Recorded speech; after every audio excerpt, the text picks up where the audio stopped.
உலக மக்களின் மாம்டேர் திரு தமிழ் வாழ்க வாழ்க திரு தமிழ் சகோ வணக்கம். நான் உங்கள் தமிழ் சார்.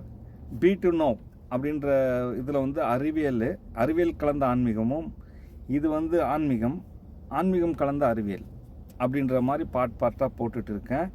அதே நேரத்தில் என்னை சார்ந்தவங்க என்கிட்ட தொடர்ந்து கேட்குற கேள்வி, மதங்கள் உண்மையா, எந்த மதம் உண்மை, எதை பற்றி தான் நீங்கள் சொல்ல வரீங்க, இல்லை அறிவியல் தான் உண்மையா அப்படின்னு கேட்டிங்கன்னா, அறிவியல் தான் உண்மை. நான் வீடியோவில் பதில் சொல்கிறேன்.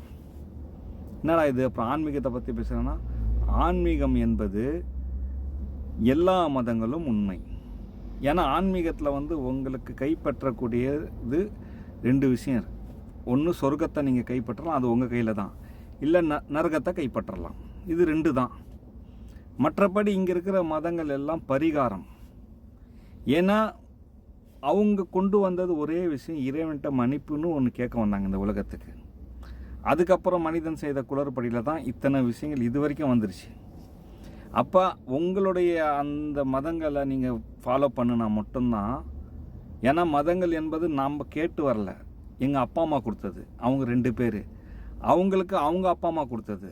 அவங்க இந்த பக்கம் 2, இந்த பக்கம் 2, அவங்க 4 பேர், 4, 6, நான் அது கீழே 7வது இருக்கிறேன். இவங்களை கடந்தால் தான் நான் சொர்க்கமும் செல்ல முடியும். ஏன்னா இவங்களை கடந்தால் தான் அந்த உலக மக்களின் மாம்டேட் 2 பேர், அவங்கள கடந்த அந்த இறைவன் என்பவனை தொடர்றது சொர்க்கத்தை தொடர மாதிரி. நல்லா ஞாபகம் வச்சுங்க. இப்போ இந்த இறைவனை தொடணும்னா இந்த நமக்கு முன்னாடி இருக்கிற அந்த 6 பேரை கடந்து தான், அந்த 2 பேரை கடந்து தான் இறைவனை தொட முடியும். நான் 7வதாக.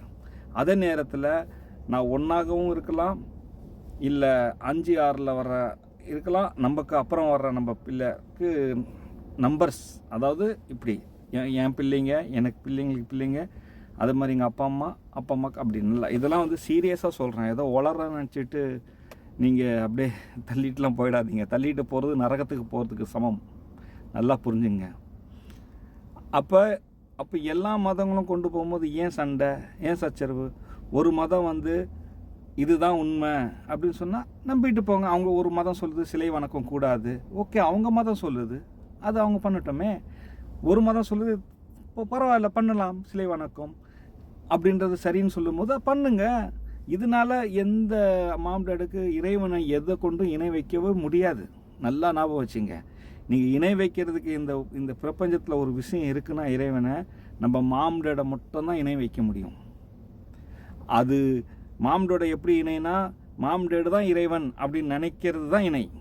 இல்லை மாம்டேடு இறைவன் என்றவங்க படைத்தாங்க, அவங்க மூலம் அனுப்பி வந்தாங்க அப்படின்ற ஒரு புரிதல் மட்டும் இருந்தால் தான், அந்த புரிதல் தான் ஒரிஜினல் மதம். அப்போ அப்படி ஒரு ஒரிஜினல் மதமாக இருக்கா, நம்ம இதை எப்படி ஈஸியாக பழகணும்? அப்படி முடியாது.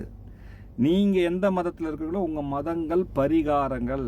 பரிகாரம்னு சொல்லுவாங்கள்ல, பாவத்தின் பிராச்சத்தம் அப்படி சொல்லுவாங்கள்ல, அந்த பிராச்சித்தம் தான். இதை நீங்கள் பண்ணால் மட்டும்தான் நீங்கள் சொர்க்கம் செல்ல முடியும். அது நல்லா ஞாபகம் வச்சுங்க. முஸ்லீம் மதம் மாற முடியாது.